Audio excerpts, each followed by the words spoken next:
Assalamualaikum warahmatullahi wabarakatuh.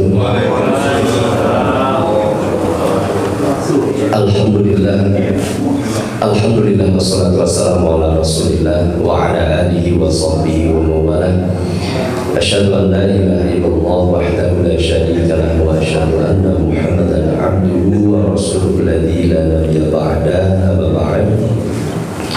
Rabbi shrah li sadri wa yassir li amri wa hlul 'uqdatam min lisani yafqahu qawli. Allahumma la sahla illa ma ja'altahu sahlan wa anta taj'alul hazna idza syi'ta sahla. Allahumma inna nas'aluka 'ilman nafi'an wa rizqan thayyiban wa amalan mutaqabbalan. Amin. Ikhwafillah rahimani wa rahmatullah, Bapak Ibu semua yang dimuliakan Allah. Pertama, saya ucapkan Allahu minna wa minkum. Hadirin, ini dari semenjak hari raya ini mungkin baru bertemu kembali dengan Bapak Ibu semua. Bahkan Ustaz Farhan aja baru ketemu barusan. Semoga Allah menerima amal ibadah kita, Allah istiqomahkan. Tentu tugas kita bukan hanya di bulan Ramadan, tapi bagaimana kita hadirin menjaga, merawat kesolehan bulan Ramadan itu di bulan Syawal ini yang begitu berat sekali hadirin. Idza aradallahu azza wa jalla khairan asalan, kata Nabi, kalau Allah menghendaki kebaikan kepada seorang hamba, Allah akan memberikan madu kehidupannya kepada seorang hamba itu. Apa madu kehidupan itu? Tentunya bukan di madu, beda lagi kalau di madu. Kata Nabi, madu kehidupan itu ialah yaftahullahu azza wa jalla lahu amalan salihan qabla mautih thumma yaqbidu alaih. Allah membukakan amal solih kepada seorang hamba sebelum ia meninggal, kemudian Allah wafatkan ia di atas amal solih itu. Alangkah bahagianya Bapak Ibu semua, amal solih yang kita rutinkan setiap hari justru itu sebagai tanda kehendak kebaikan Allah kepada kita. Saya bisa rutin mengisi kajian di Masjid Mutiara ini, bahagia sekali Pak. Semoga mungkin satu waktu Allah wafatkan saya beres ngisi kajian Pak. Atau termasuk Bapak Ibu semua yang rutin mengaji, hadir kita melingkar karena keimanan kepada Allah, bisa jadi amal rutin, sholat berjamaah, membaca Al-Quran, bersedekah, apapun yang Allah rawat, jaga amal soleh itu sampai nanti akhir usia itu, justru itulah tanda kebaikan yang Allah hendak berikan kepada kita. Nah ini semoga Allah rawat keistiqomahan, dawamkan amal-amal soleh itu untuk kita semua hadirin. Hadirin Bapak Ibu semua yang dimuliakan Allah, di pagi hari ini kita masuk bahasan selanjutnya, nama dan sifat Allah Al-Khaliq. Al-Khaliq ini termasuk sifat zatiyah dan sifat fi'liyah. Zat Allah itu dialah Allah yang menciptakan, dan dialah Allah yang memang berbuat menciptakan sekehendak Allah segala sesuatu sesuai dengan kebijaksanaannya Allah. Hadirin Bapak Ibu semua, jangankan kita sadar bahwa Allah pencipta kita, kalau ada seorang anak Pak, dia sadar bahwa mungkin dia diasuh oleh orang tuanya, dibesarkan, diberikan kasih sayang, atau mungkin ada anak asuh yang dia tahu bahwa mungkin dia tidak punya ibu bapaknya, tapi dia kemudian dipungut oleh seorang ayah dan ibu. Dia dijaga, dibesarkan, diberikan tempat tinggal, diberikan pakaian. Kira-kira hadirin Bapak Ibu semua, anak asuh itu apa yang harus dia lakukan sikapnya kepada orang tua yang sudah membesarkannya, bahkan mensekolahkannya Pak? Khidmat Pak, taat kepada orang tua itu. Itu baru yang mungkin memberi asuhan pendidikan. Hadirin, apalagi kita yang kita ini sadar bahwa dialah Allah ini Al-Khaliq. Dialah Allah yang menciptakan alam semesta ini, Allah yang menciptakan berbagai rezekinya di dalamnya, dan dialah Allah yang menciptakan kita. Mustahil hadirin kita ini ada hari ini, subuh ini, kecuali atas kehendak Allah Subhanahu wa ta'ala. Allah hari ini yang memberi nafas segar kita di subuh hari ini. Dialah Allah yang memberikan air segar kepada kita. Kita bisa minum, berwudu dengan air itu, beraktivitas. Tumbuhan-tumbuhannya Allah tumbuhkan. Andaikan kita benar, sangat sadar, yakin bahwa dialah Allah yang menciptakan kita, maka sangat tulus sekali kita untuk bersujud kepada Allah, Pak. Seperti halnya seorang anak asuh pasti taat kepada orang yang mendidik dan mengasuhnya. Seperti itu pula kita. Sudah sepantasnya kita ini patuh, taat, tunduk kepada Allah, karena dialah Allah yang menciptakan kita. Karena kita sadar, andaikan Allah yang menciptakan kita saja, Allah sediakan segala fasilitasnya untuk kita, Pak. Allah siapkan segala-galanya untuk kita. Apalagi ketika kita taat kepada Allah, patuh kepada Allah, maka justru di sanalah kunci kebahagiaan kita ketika kita beribadah kepada Allah. Makanya di dalam Al-Quran Allah sampaikan, a'udzubillahi minasyaitonirrajim, ya ayyuhan nasu u'budu rabbakumul ladzi khalaqakum walladzina min qablikum. Wahai manusia, beribadahlah kalian kepada Rabb kalian yang telah menciptakan kalian, walladzina min qablikum, dan orang-orang sebelum kalian, la'allakum tattaqun, agar kalian semua bertakwa kepada Allah. Hadirin Bapak Ibu sekalian kepada Allah, perhatikan ayat ini, Pak. Allah menyeru bukan kepada orang-orang beriman, hadirin, tapi Allah menyeru kepada manusia, Pak. Karena dasar manusia, andaikan akalnya berjalan, berpikir, andaikan akalnya digunakan dengan benar, dia akan tersadar mustahil segala yang ada ini berasal dari ketiadaan. Mustahil sesuatu yang ada itu berasal dari yang tiada. Pasti yang ada itu berasal dari yang ada. Gak akan mungkin. Orang pasti sadar. Maka ketika dia mengenal Allah Al-Khaliq, pasti akan timbul rasa takut kepada siapa yang menciptakannya. Dia akan lebih tulus. Dialah Allah yang menciptakan saya. Andaikan Allah mampu menciptakan saya dari asalnya tidak ada menjadi ada, maka mudah sekali bagi Allah untuk menyiksa ciptaannya karena ketidakpatuhannya kepada Allah. Mudah sekali hadirin Bapak Ibu semua. Apa makna Al-Khaliq itu? Kata Imam Al-Qurtubi, khalaqa itu secara bahasa, dalam bahasa Arab itu maknanya dua, hadirin. Al-ina ala misalin abda'ahu. Yang pertama, al-khalqu itu adalah menciptakan sesuatu yang asalnya sebelumnya tidak ada penciptaan yang semisal ini. Itu makna khalaqa. Karena dalam bahasa Arab itu kan sebenarnya menciptakan itu banyak. Ada sona'a, ada ja'ala, ada khalaqa, ada ansya'a, ada abda'a. Dalam bahasa Arab itu banyak. Nah, kata khalaqa itu adalah ketika seorang menciptakan sesuatu yang sebelumnya itu nggak ada yang semisal itu. Dialah Allah yang menciptakan kita, karena sebelum kita ada tidak ada hadir makhluk yang seperti kita ketika sebelum kita ada di dunia ini. Itu yang disebut dengan khalaqa.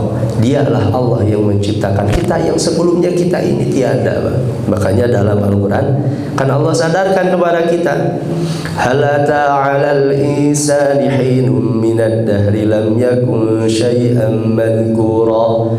Apakah telah tiba dulu satu waktu kita ini, hadirin Bapak Ibu semua, jangankan wujud, nama aja kita belum disebut. Bapak Ibu semua, kira-kira di sini rata-rata kelahiran tahun berapa, Pak? Ini kelihatannya veteran semua soalnya. Lahir tahun berapa, Pak Haji? 56. Masya Allah. Saya mau tanya, kira-kira ketika tahun 51 Pak Haji ada di mana? Bapak Ibu semua yang lahir tahun 50, 60, kira-kira sebelum kita terlahir itu kita ada di mana, Pak? Wujud kita itu ada di mana? Kan Allah sadarkan itu. Hal ata 'alal insan hinum minad dahri lam yakun syai'an madhkura. Telah ada dulu satu waktu, jangankan hadirin jasadnya, wajahnya, apalagi raganya sempurna seperti ini. Allah bertanya di dalam Al-Quran, dulu ketika sebelum kita ada di dunia ini, kita ini seperti apa wujudnya? Jangankan wujudnya, nama pun belum disebut, kata Allah.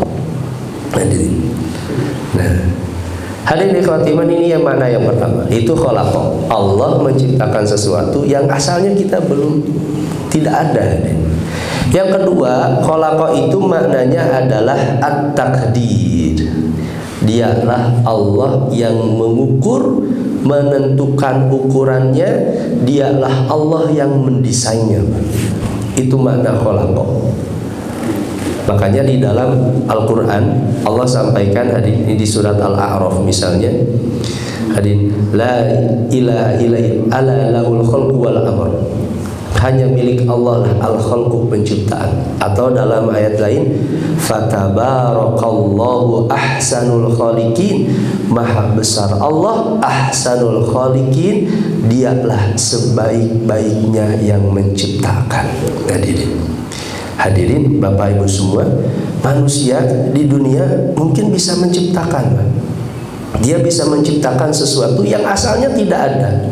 Hadirin Bapak Ibu semua, ketika pegang gadget, dulu gadget itu nggak ada, Pak. Manusia bisa menciptakan itu. Dulu laptop ini emang ada, Pak? Belum ada. Hadirin, apa yang mungkin kita lihat manusia bisa menciptakan, tapi ada satu zat yang itu tidak akan pernah dikalahkan penciptaannya, yaitu Allah Subhanahu wa taala. Hadirin, makanya Bapak Ibu semua, Allah menantang kepada kita, jangankan menciptakan alam semesta yang begitu megah ini, siapa di antara kita yang bisa menciptakan makhluk hidup seekor lalat saja, Pak? Fatabarakallahu ahsanul khaliqin. Secanggih-canggih apapun hadirin teknologi, tidak akan bisa menciptakan makhluk hidup, Pak. Itu gak akan pernah. Karena dialah Allah sebaik-baiknya yang menciptakan. Sehebat-hebat apapun teknologi hari ini, hadirin, karena kemajuan teknologi yang begitu pesat, kemudian manusia menciptakan robot dengan kepintarannya, dengan kecerdasannya, pasti ada keterbatasannya, Pak. Wujud manusia yang begitu sempurna karena dialah Allah yang sebaik-baiknya menciptakan kita. Kalau kata ulama yang lain, al-khaliqu fi sifatihi ta'ala al-mubdi li syai' al-mukhtari' ala ghairi mithalin sabiqin. Ini pun sama kata para ulama ini. Al-khaliq itu ialah yang menciptakan sesuatu, al-mukhtari' yang membuat sesuatu baru, ala ghairi mithalin sabiqin, di mana tidak ada yang semisalnya sebelum itu. Gak ada yang semisal kita sebelum kita diciptakan ini. Itu disebut dengan khaliq. Huwallazi awjadal asya' jami'aha ba'da an lam takun mawjudatan. Kalau kata Imam Al-Azhari, yang disebut al-khaliq itu ialah Allah yang mewujudkan segala sesuatu yang asalnya belum ada. Itu adalah al-khaliq. Nah, hadirin ikhwati iman rahimakumullah. Hadirin, ini setiap orang, ini kata Syekh An-Nabulusi, menyadari pasti punya alat yang berharga. Dia pasti akan berusaha menjaganya, bertanya kepada ahlinya tentang bagaimana memelihara dan mengoperasikannya. Bapak Ibu semua, satu waktu hadirin beli misalnya peralatan, mungkin apapun peralatan, mungkin peralatan elektronik atau mungkin kendaraan. Satu waktu alat elektronik itu atau kendaraan itu rusak. Kira-kira Bapak bawa misalnya, beli satu kendaraan, kira-kira mau bawa kendaraan itu ke apotek atau ke tukang sayur, Pak?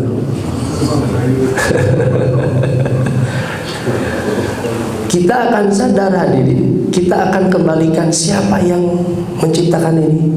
Mungkin kita akan cari pabriknya, kita cari buku panduannya, Pak. Karena akan kita kembalikan. Satu waktu manusia itu sadar dia punya masalah, Pak.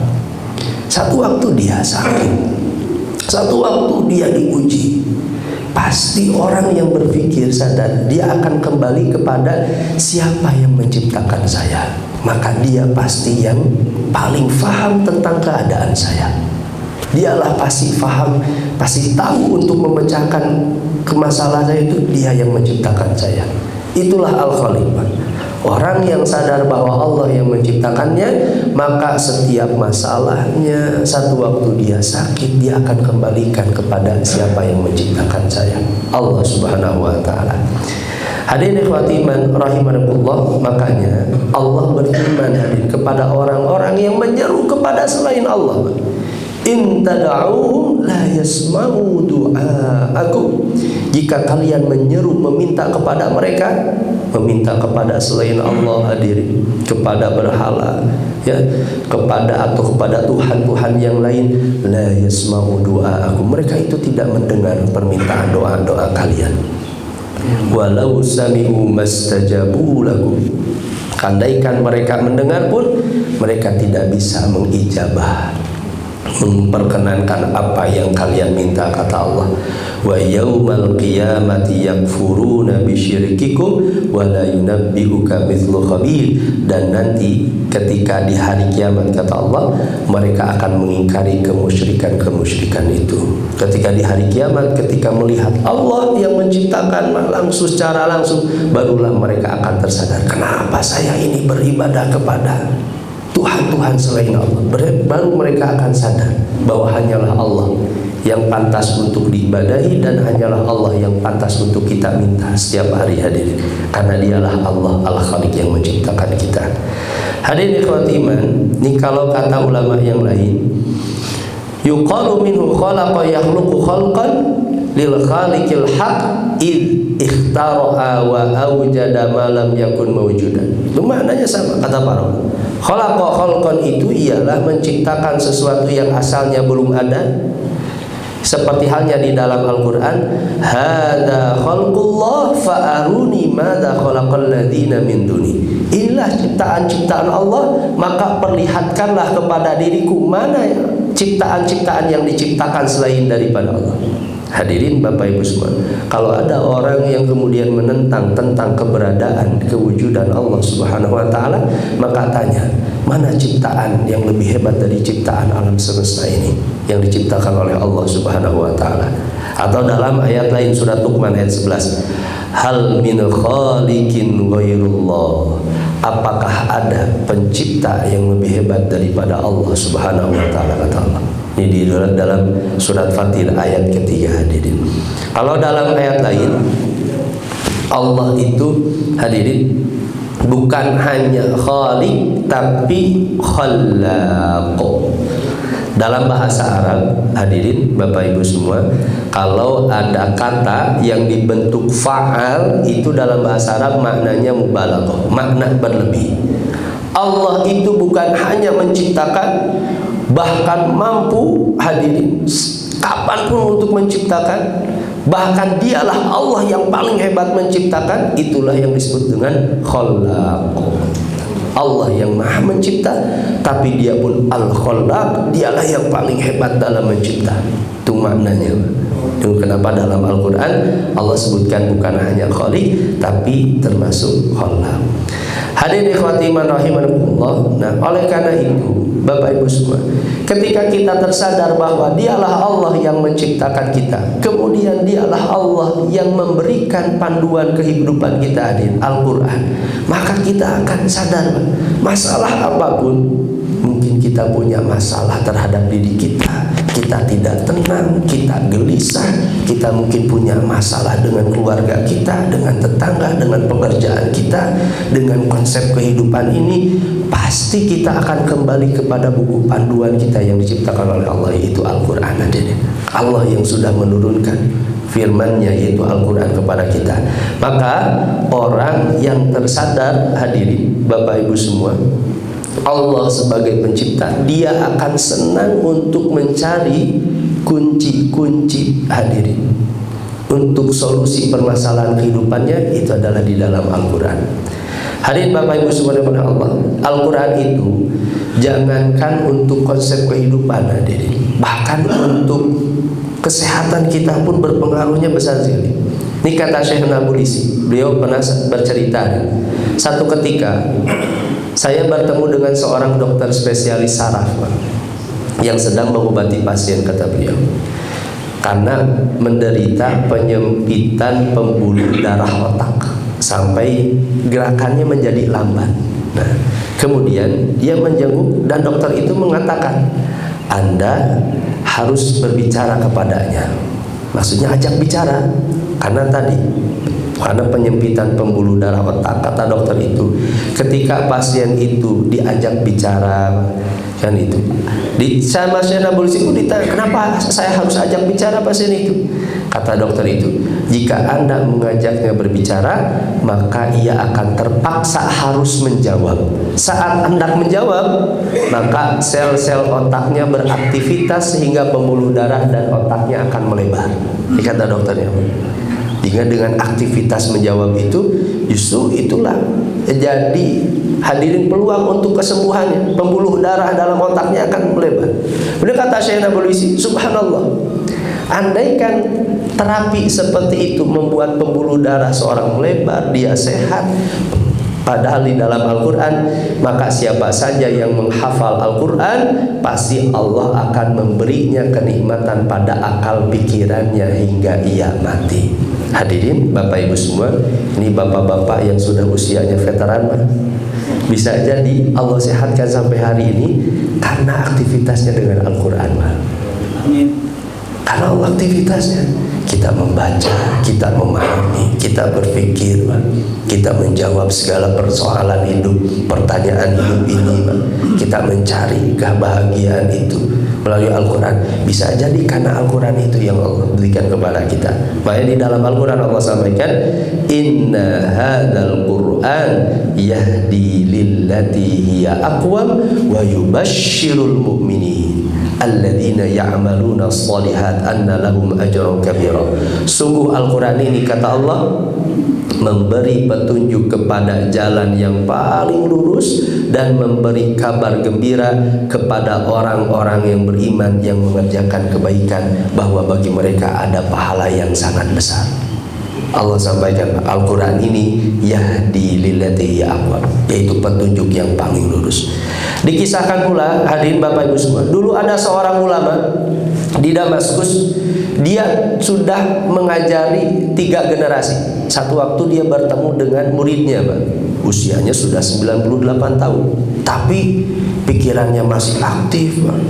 Kemudian dia masih bisa mengajar, dia masih menjelaskan ayat Al-Quran dengan baik, menjelaskan hadis dengan baik di usia 98 tahun. Dia bertemu dengan muridnya. Kemudian dia sampaikan kepada muridnya, Pak, wahai anakku, wahai muridku, sini. Gurunya menyampaikan seperti ini, ayahmu itu adalah muridku, bahkan kakekmu itu adalah muridku. Kakeknya diajari olehnya, ayahnya diajari olehnya, bahkan cucunya diajari oleh dirinya, dikuatkan oleh Allah Subhanahu wa Ta'ala. Kemudian ia ditanya, wahai Syekh, wahai Tuhan, apa rahasianya sehingga Anda tetap sehat dalam usia selanjutnya ini? Apa rahasianya?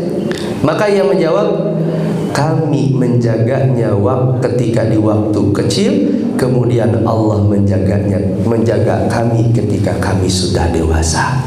Apa maknanya, Pak?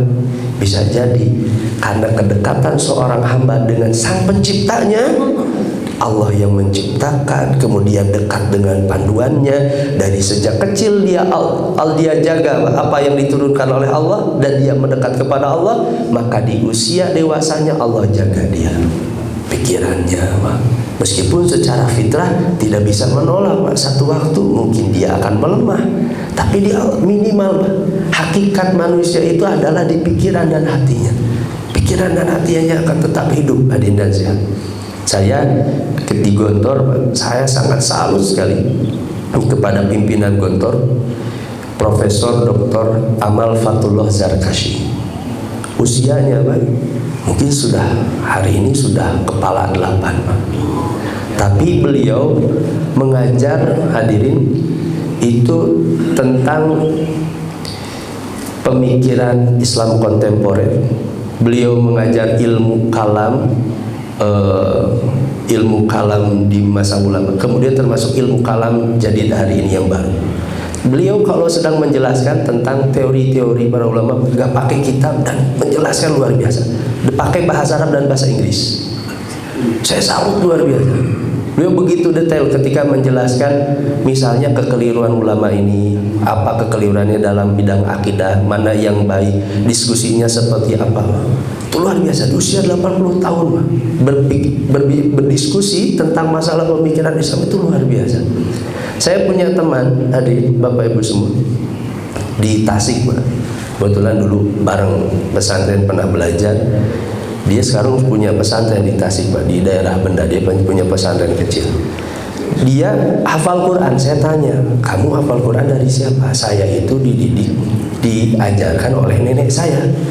Hebat sekali, kata saya. Ya, nenek saya itu ditakdirkan serupa, tapi neneknya hafal Quran.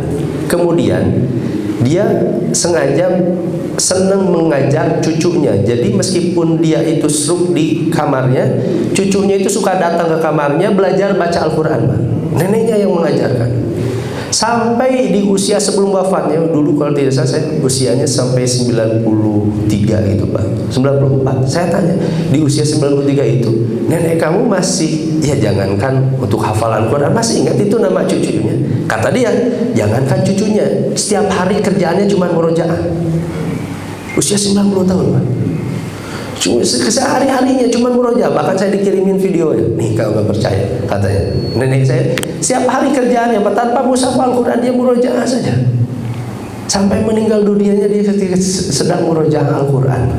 Disehatkan pikirannya, luar biasa, dijaga oleh Allah Subhanahu wa taala karena dia mendekat kepada Allah Al-Khaliq.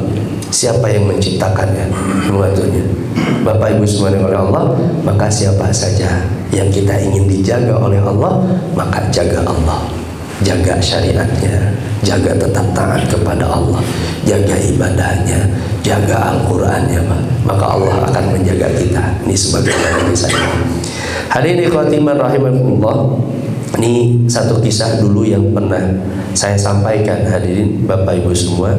Seorang pasien yang dia datang ke rumah sakit di Eropa, dia terheran ternyata ketika dia dioperasi jantung, hadirin, dia diberikan motivasi oleh seorang perawat. Yang ternyata diberikan motivasi itu bahwa yang akan mengoperasinya adalah dokter terbaik. Ketika dia diberitahu bahwa yang mengoperasinya adalah dokter terbaik, Bapak Ibu semua, siapa yang tidak khawatir, tidak takut ketika hendak dioperasi jantung? Pas takut sekali, takut dengan kematian. Tapi ketika ia diberitahu bahwa yang akan mengoperasinya adalah dokter yang paling terbaik, dia kemudian seketika merasa tenang sekali dan yakin bahwa dokter itu yang tidak pernah gagal dia, sampai akhirnya operasinya berhasil.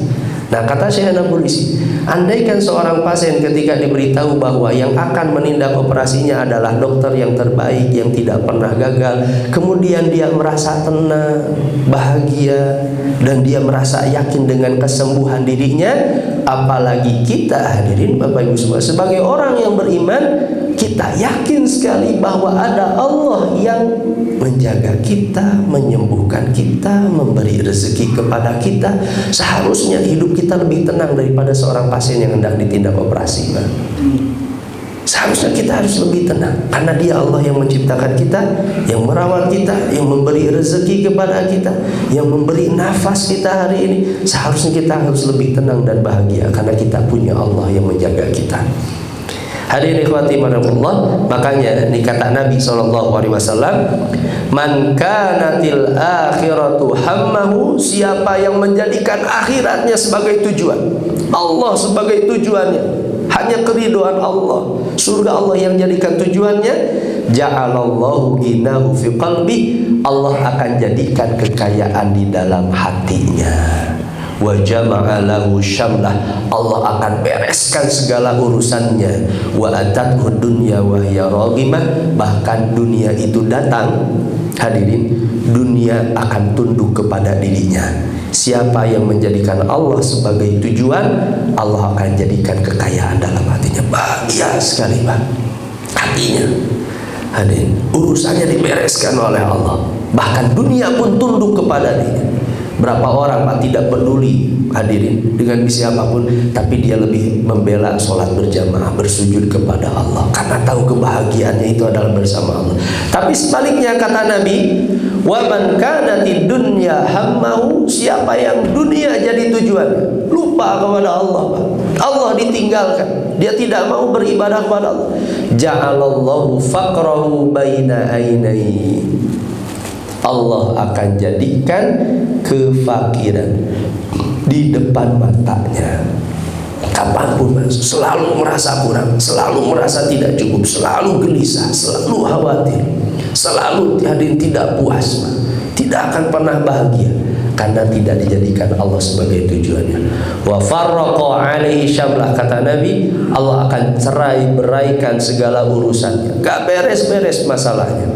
Walam ya'ti minad dunya illa ma qudira lahu, dan dunia itu tidak akan datang kepada dirinya kecuali hanya apa yang ditakdirkan oleh Allah saja. Justru bukan dunia yang tunduk kepada dirinya, tapi dirinya yang tunduk kepada dunia. Berapa orang Pak yang meninggalkan sholat, Pak, bahkan sholat berjamaah, bahkan sholat Jumat, karena membela dunia Pak. Dia tidak bela dunia. Kebahagiaan itu ketika kita kembali kepada Allah Subhanahu wa taala. Hadirin ikhwati rahimakumullah, diperhatikan Pak, di dalam ayat ini hadirin. Ini di dalam surat Fatir ayat ketiga. Ketika Allah berfirman, A'udzu billahi minasyaitonir rajim, ya ayyuhan nas uzkuru nikmatallahi 'alaikum. Wahai manusia, ingatlah nikmat-nikmat yang sudah Allah berikan kepada kalian. Coba hadirin, renungkan oleh kita semua, nikmat apa yang sudah Allah berikan kepada kita? Alam semestanya, udaranya Pak, airnya, tumbuhan itu tumbuh. Jangankan kita, petani saja yang menanam saja tidak tahu bagaimana pohon itu tumbuh, bagaimana buah itu menjadi manis. Padahal petani itu pun bukan yang memasukkan gula pada buah-buahan itu. Bentuknya, warnanya, rasanya, Allah yang mengatur itu semua. Ingatlah nikmat-nikmat yang Allah berikan kepada kalian. Hal min khaliqin ghairullah. Allah bertanya kepada kita, adakah pencipta selain daripada Allah? Kata-kata Allah, yarzuqukum minas samai wal ard, yang telah memberikan rezeki kepada kalian dari langit dan bumi. Hadirin, siapa yang pencipta selain daripada Allah, yang senantiasa memberikan rezeki dari langit dan bumi? La ilaha illahu fa anna tufakun. Tidak ada ilah yang layak disembah, diibadahi kecuali hanya Dia, Allah. Lalu bagaimana kalian dapat dipalingkan dari ketauhidan? Kata Allah, bagaimana mungkin manusia yang sadar bahwa Allah sebagai pencipta, kemudian dia berpaling jauh dari Allah Subhanahu wa taala. Hadirin ikhwati man rahimahullah, atau ayat yang lain ini sebagai penutup saja hadirin. Awalaisal ladzi khalaqas samawati wal arda, bukankah Dia yang telah menciptakan langit dan bumi, biqadirin ala ay yakhluqa mithlahu, Dia pun mampu menciptakan manusia yang serupa di akhirat. Ada orang mungkin hadirin bertanya-tanya, bagaimana mungkin orang sudah terkubur mati, terlumat dengan tanah, dimakan oleh ulat, kemudian bisa tumbuh, hadirin, bisa tercipta kembali? Allah bertanya, bukankah Allah yang menciptakan langit dan bumi? Untuk menciptakan manusia itu sangat mudah sekali bagi Allah. Allah yang menciptakan kemegahan luar biasa alam semesta ini, kemudian nanti andaikan Allah hancurkan, kemudian Allah ciptakan manusia, apakah sulit? Andaikan Allah menciptakan langit dan bumi itu begitu mudah, maka sangat mudah sekali hadirin. Andaikan kita satu waktu terkubur di dalam tanah, dimakan oleh ulat, terlumat oleh tanah, mudah sekali Allah untuk menciptakan kita kembali. Wa huwal khallaqul alim, karena Dialah Allah yang maha pencipta, hebat luar biasa penciptaannya, al-alim, dan Dialah Allah yang maha mengetahui. Hadirin ikhwati rahimahullah, nah itulah di antara sifat al-khaliq hadirin, sifat Allah. Nah, insyaallah nanti kita akan lanjutkan kepada dua sifat selanjutnya, masih mencipta, al-bari dan al-musawwir.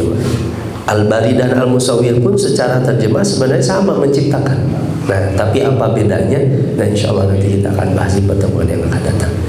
Wallahu a'lam bishawab. Hanya itu mungkin hadirin Bapak Ibu semua di subuh kali ini. Semoga menambah inspirasi dan meneguhkan keyakinan keimanan kita. Semakin senang, bahagia sekali kita untuk selalu bersujud kepada Allah, beribadah kepada Allah, karena kunci kebahagiaan hadirin dunia dan akhirat kita itu adalah ketika kita menjadikan Allah sebagai tujuan hidup kita. Wallahu a'lam bishawab. Hanya itu mungkin yang bisa saya sampaikan. Sebelum ditutup mungkin ada yang disampaikan, ditanyakan hadirin. Alhamdulillah.